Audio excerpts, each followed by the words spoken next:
Have you ever felt like you are learning English every single day but you are still not becoming fluent? You watch videos, you read articles, say vocabulary, even understand grammar, but when someone asks you a simple question, you still hesitate. If that sounds familiar, I think I know exactly what's happening. You are feeding your brain with English, but you are not giving your brain enough opportunity to use it. Hello everyone, welcome back to English with Gopi. Today I want to introduce to a simple concept that completely changed the way I look at language learning. It's called the input and output balance rule. Let's start with a simple example. Imagine you eat healthy food every day but you never exercise. Would your body become stronger just because you ate well? Probably not, because your body needs both nutrition and movement. Learning English works exactly the same way. Listening, reading, watching videos, and learning vocabularies are your input. Speaking, writing, and expressing your own ideas are your output. Now, here is the problem. Most learners spend almost all of their time on input. They watch English videos for an hour and read grammar for another 30 minutes and then they stop. They feel productive because they spent 90 minutes learning English, but they spent 0 minutes actually using English. Imagine filling a water tank every day but never opening the tap.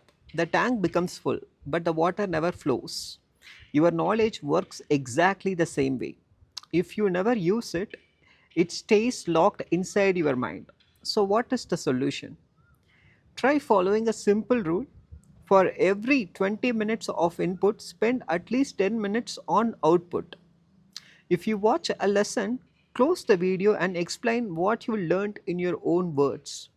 If you read an article, summarize it aloud without looking at the screen. You don't have to sound perfect. In fact, you will probably make mistakes in the beginning, and that is just a good thing. Those mistakes shows you exactly what you need to work on and what you need to improve. Every time you struggle to express an idea, your brain becomes better at finding the word the next time.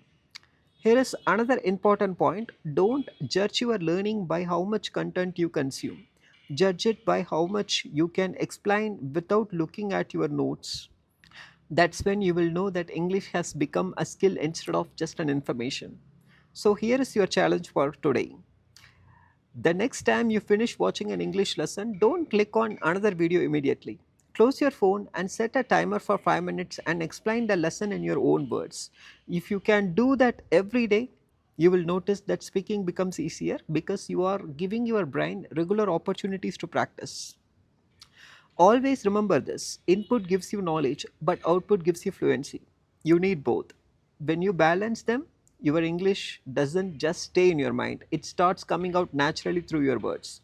This is English with Gopi. See you in the next video. Bye.